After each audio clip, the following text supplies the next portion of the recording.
Pencari Fakta Independen TPFI meminta Kepolisian Daerah Nusa Tenggara Timur, NTT mengambil alih penanganan kasus pembunuhan ibu dan anak AM dan L di Kelurahan Penkase Kecamatan Alak Kota Kupang, agar pelaku cepat ditangkap dan diungkap apa motif di balik tindakan tidak manusiawi tersebut. Demikian disampaikan Ketua TPFI, Dr. Samuel Haning SH, MH kepada sejumlah media dalam jumpa pers di kampus UPG 45 NTT, Senin, tanggal 29 November tahun 2021. Ini kasus besar dan seharusnya ditangani oleh Polda. Bukan kita mau mendiskreditkan instansi di bawah Polda, tidak. Tetapi, Polda itu punya kelengkapan yang cukup, baik itu atau teknologi yang canggih, personil yang cukup SDM, ahli lapangan dan ahli yang mampu menggambarkan dan pemahaman-pemahaman tentang suatu tindak pidana. Itu mereka punya, terutama bidang penyidikan. Itu sangat luar biasa, jelasnya. Terima kasih terhadap Pak Buang ya, sebagai koordinator lapangan yang bekerja sama untuk memantau, mengawasi satu tindak pidana dari awal, yaitu korban AM bersama anaknya L, ya kan, yang selama ini menjadi konsumsi publik.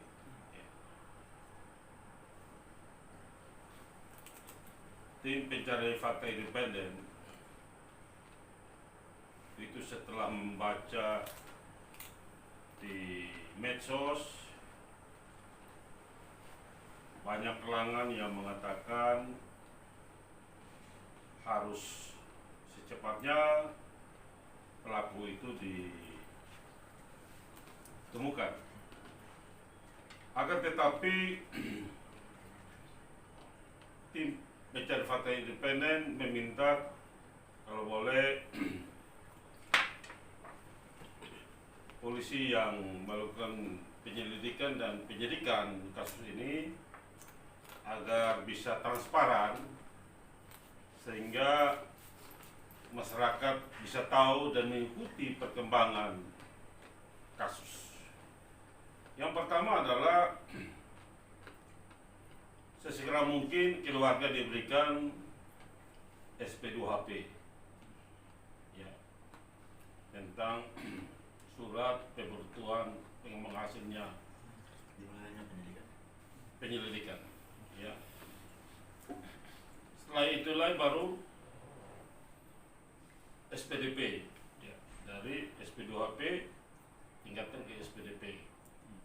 Dari SPDP itu adalah merupakan bagian dari hasil gelar perkara. Nah, ini juga kita minta segera mungkin melakukan gelar perkara untuk menentukan siapa pelaku dan motif pelaku menghabisi ya AM dan L Muhammad Nagin. Oleh karena itu, tim pencari fakta independen ini sangat mengharapkan sekali lagi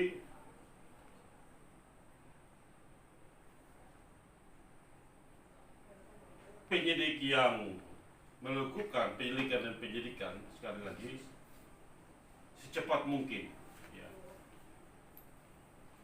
membuat terang tindak pidana dan juga siapa-siapa yang menjadi pelaku, karena proses ini sudah berjalan agar semua yang menjadi tuntutan hukum daripada papa, mama, dan keluarga korban dan masyarakat itu bisa terpenuhi. Itu harapan kami ya. Ya. Gitu. Itu yang harapan kami. Dan mungkin ada hal-hal yang lain itu kami serahkan kepada pihak penyidik yang menangani perkara ini, yang menetapkan seorang tersangka dan juga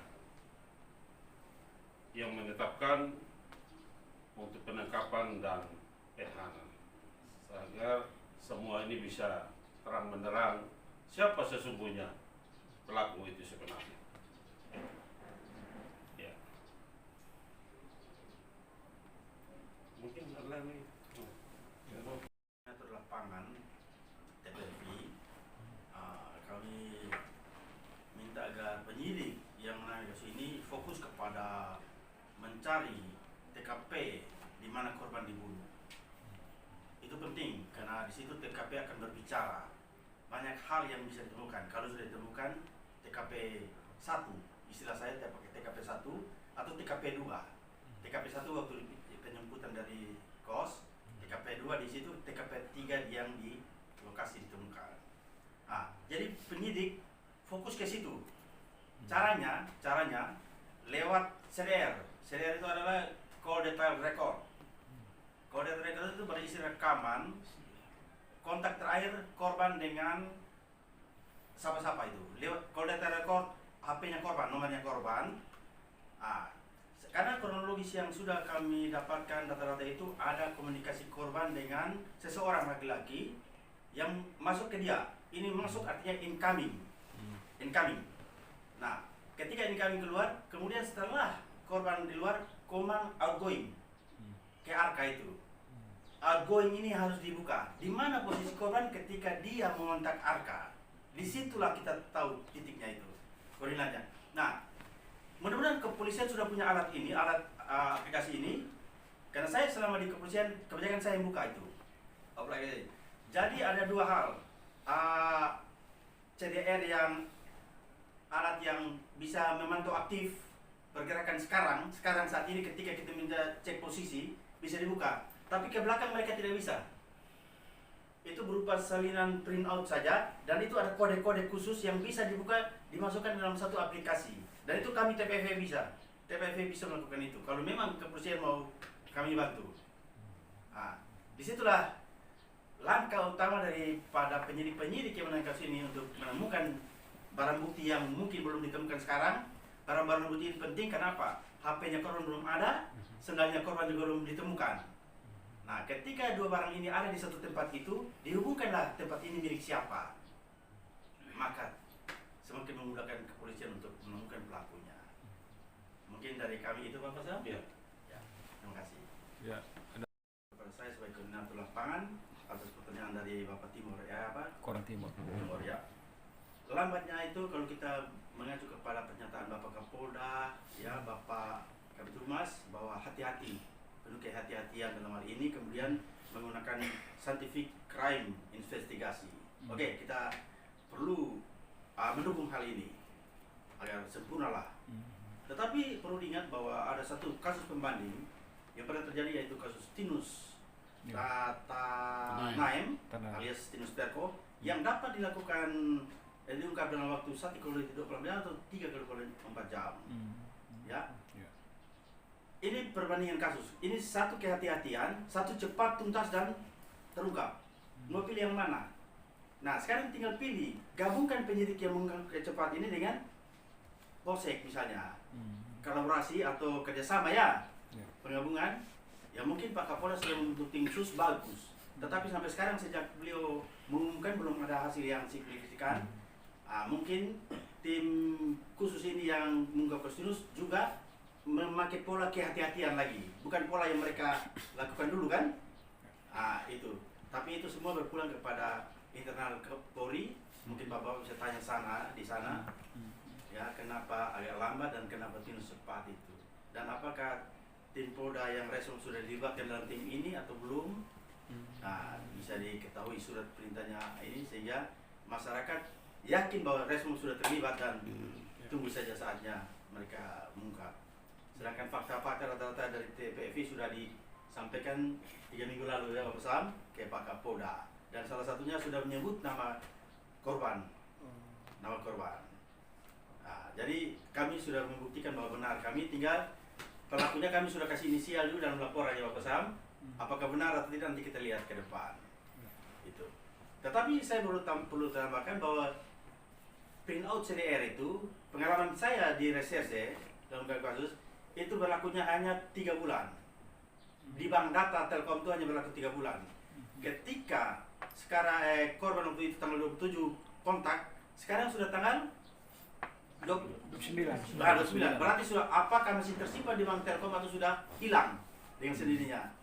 Kalau hilang ya berarti kita harus pakai pola baru lagi. Padahal CDR itu sangat menunjang untuk mengungkap kasus ini.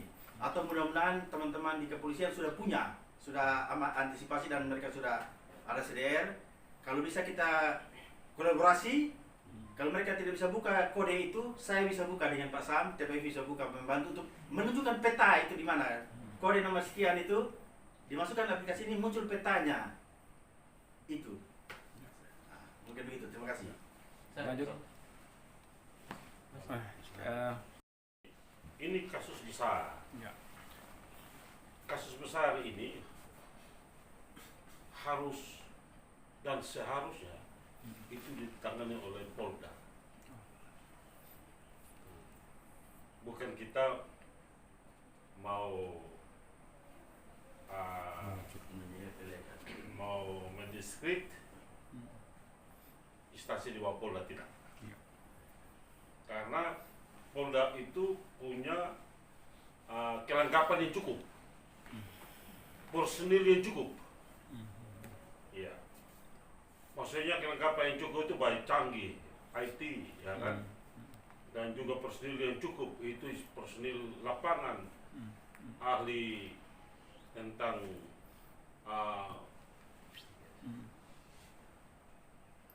menggambarkan, ya, menggambarkan dan pemahaman tentang satu tindak pidana. Ya, itu mereka punya. Yang penting adalah bidang penyidikan. Itu luar biasa. Dan kasus seperti ini harus ditindaklanjuti dan ditindaklanjuti oleh Polda yang seharusnya tangani. Tidak bisa lama. Gitu. Karena yang tadi saya bilang materi, ya, SDM Polda pasti kuasai. Dan juga baik materi SDM dan materi perlengkapan. Dan oleh karena itu jangan berlarut-larut. Ya. Biarlah Polda mengambil alih hal ini. Ini kasus besar sekali. Memang yang dikatakan bahwa kehati-hatian. Ya, kehati-hatian ini kan kita udah tahu. Lalu kalau kita bilang ini satu proses dan prosedural, di mana proses dan ada prosedural itu, nah terjadi proses dan prosedural ini yang sehingga terjadi combine kehati-hatian. Takutnya proses sudah laksanakan tapi tidak sesuai prosedural. Ini yang polisi nggak mau hal seperti itu. Maka benar-benar kehati-hatian ini perlu dijaga juga. Tetapi saya menyampaikan bahwa hasil awal itu udah ada. Saksi sudah ada, dipanggil periksa. Ya, begitu banyak saksi itu dipanggil periksa.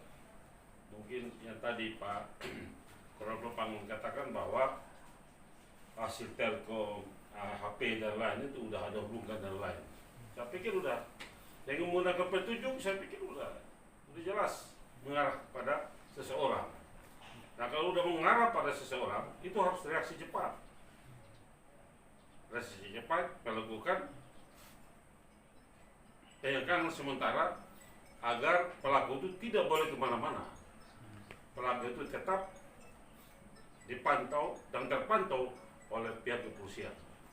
Nah, seharusnya ini sudah harus sebenarnya. Ya, pelaku itu sudah terpantau, ya, dan juga pelaku ini dikekang sementara tidak boleh kemana-mana, tidak boleh ke luar kota. Jadi dipantau terus. satu itu. Yang kedua, selalu terpantau dengan wajib lapor. Nah, ketiga, ya udah, kalau memang tidak terpantau dan wajib lapor ini tidak kita gunakan dengan baik, ya kita memberikan penahanan.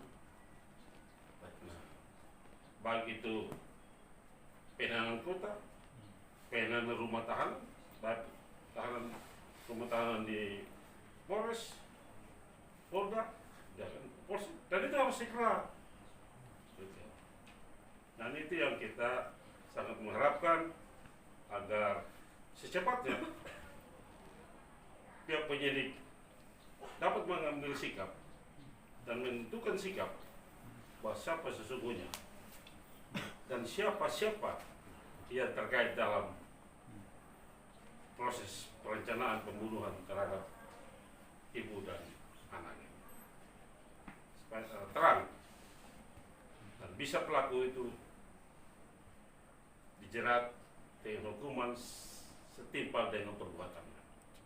Itu yang kita inginkan kita.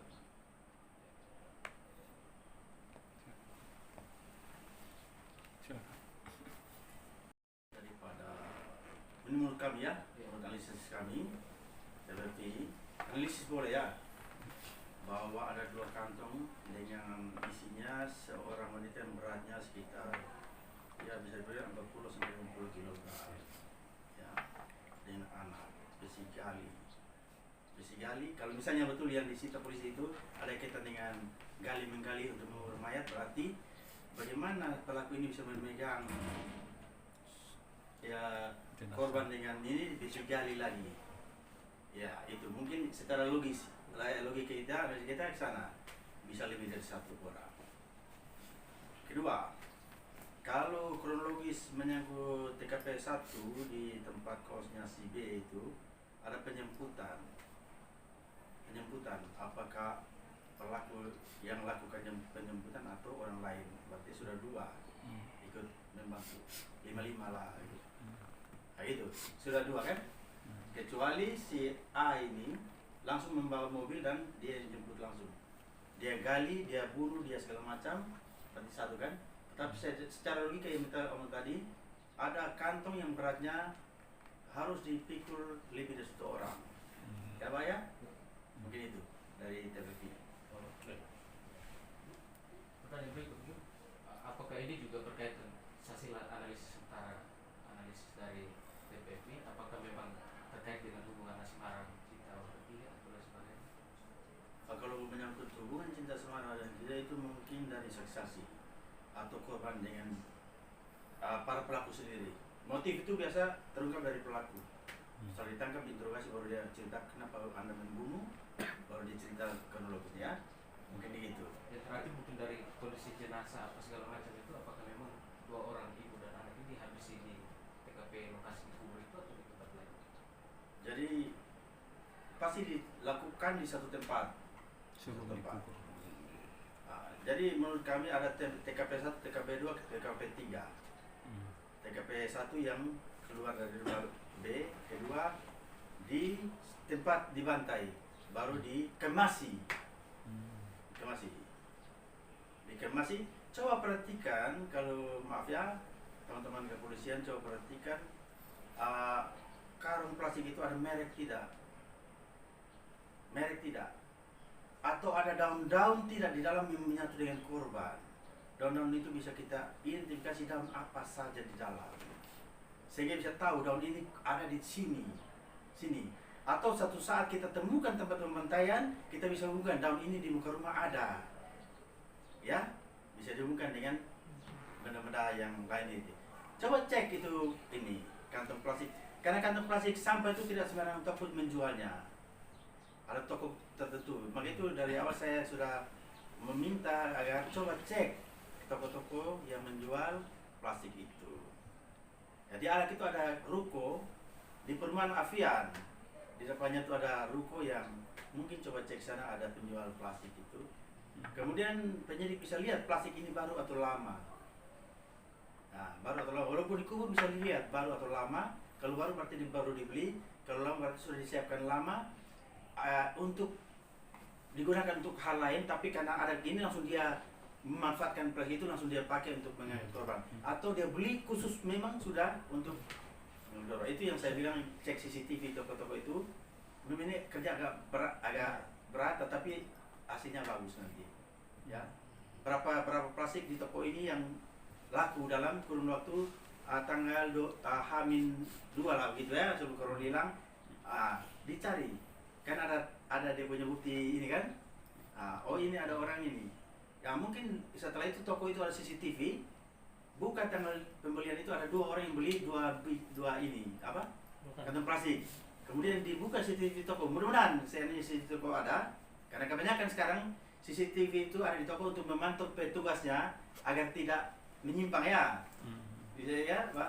Nah, itu bisa dikaitkan siapa yang membeli 2 kantong itu. Itu salah satu langkah yang menurut pemikiran TPFI harus dilakukan oleh teman-teman di kepolisian. Mudah-mudahan sudah dilakukan. Kalau sudah dilakukan berarti sudah ada titik terang kan sekarang. Sudah dilakukan atau belum, itu nanti silakan tanya ke teman-teman kepolisian. Itu mungkin hal teknis yang TPFI punya menyangkut IT tadi dengan menyangkut barang bukti yang dipakai untuk membungkus jenazah itu. Ya, Pak ya? Yang terakhir mungkin, Ya. Bapak Buang, dari segi pembunuhan, kemudian merapikan TKP, cara kubur jenazah, cara dibungkus apa segala macam, TPI menduga bahwa memang pembunuhnya itu orang yang profesional atau bagaimana? Profesional dan tidak profesional ini kita tidak tahu ya. Nanti setelah terungkap baru kita tahu kronologi dari tersangka ini. Tapi saya mau tahu ada satu kasus ya, menyangkut mayat yang dibungkus dengan barang-barang ini. Ini saya kasih gambaran, ada seorang bayi ditemukan di satu hutan. Kemudian penyidik turun, bayi ini dibungkus dengan koran, dengan satu dos teh kotak. Nah, koran ini ada penyidik yang mantap ya, yang daya pengamatan penggambarannya hebat. Dia mengamankan koran pembungkus ini. Koran pembungkus ini tanggal 31 Oktober. Nah, tanggal 31 Oktober, kemudian dia cek palangan koran yang ada di koran itu. Semua dicek. Singkat cerita, ya cerita dengan penyelidikannya, dapatlah satu orang yang diduga palangan koran ini. Maka dengan teknik tingkat tinggi dari penyelidik masuk ke target itu, dan di dalam ada koran, tumpukan koran, yang satu koran tidak ada. Tanggal 31 itu tidak ada dalam tumpukan itu. Ya. Kemudian penyidik bertanya, ini semua koran Pak punya kan? Ya, saya sudah kumpul dari tanggal 1 sampai tanggal 31 ada tercover di sana. Ternyata setelah kita periksa, tanggal 31 koran itu tidak ada. Di mana tanggal 31 itu koran Bapak yang sudah dipakai bungkus mayat itu? Ya. Ini teknik yang perlu pembungkus yang dipakai untuk membungkus sesuatu jenazah bisa mengungkap kasus. Berkat ketelitian, kemampuan analisis, pengamatan oleh seorang penyelidik. Mungkin ini saran untuk teman-teman di Polsek untuk meneliti kembali plastik itu, tas plastik pembungkus mayat korban. Mungkin gitu, Pak. Ya.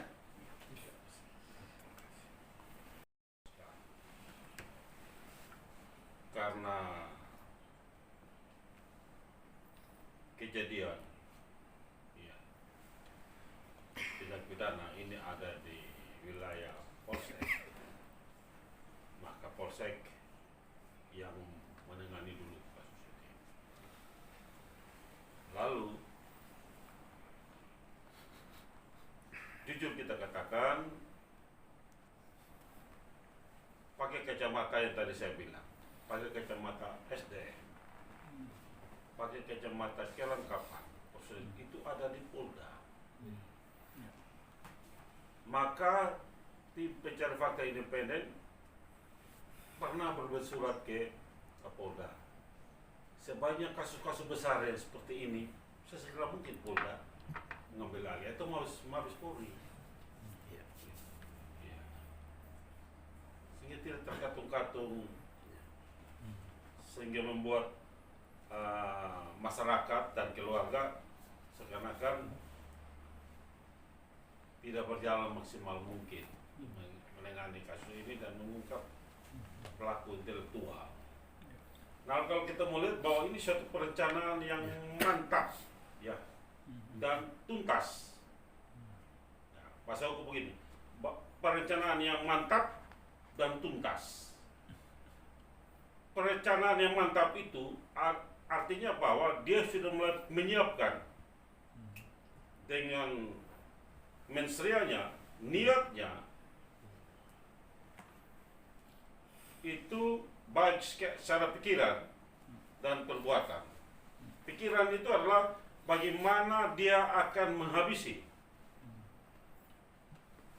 mama dan anak ini, pikirannya dia. Lalu dengan cara apa dia melakukan?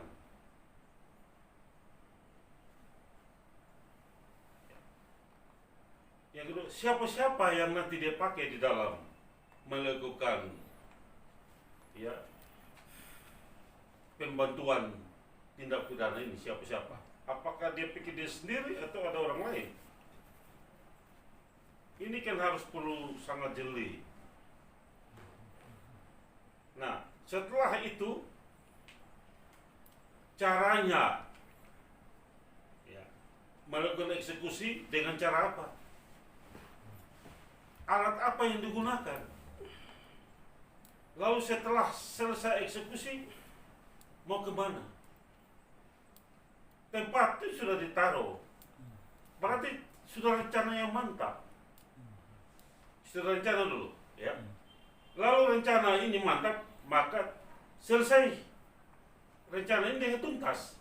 Tuntas artinya target ada dan korban ada. Maksud begitu. Rencana ada, target ada, dan korban ada. Sehingga korban ada, maka tuntas sudah. Ini perencanaan yang mantap. Sehingga menurut baik itu pasal 380 atau maupun 340, ya, kau, ya, 338, ya, 340 KUHP itu udah hukumannya sangat berat. Ya, itu tidak lari dari yang lain. Kondisi kita tidak mungkin seumur hidup, paling tidaknya hukuman mati.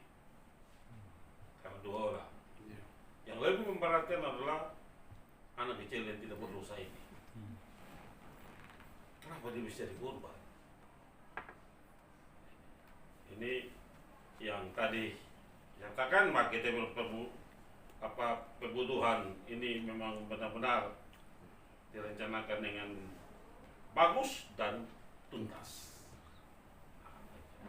Ini yang perlu dijelaskan di situ. Maka inti dari tim pencari fakta independen sesegera mungkin menangkap pelaku, itu diproses, ya, agar masyarakat dan orang tua tidak cemas lagi siapa pelakunya. Sekarang masih tanda tanya semua. Tapi paling tidaknya calon itu kita sudah tahu, polisi sudah ada dikantongi calon. Maka dengan background kepolisian punya kewenangan, saya yakin dan percaya akan mengungkapkan siapa pelaku tersebut. Ya, itu aja. Mas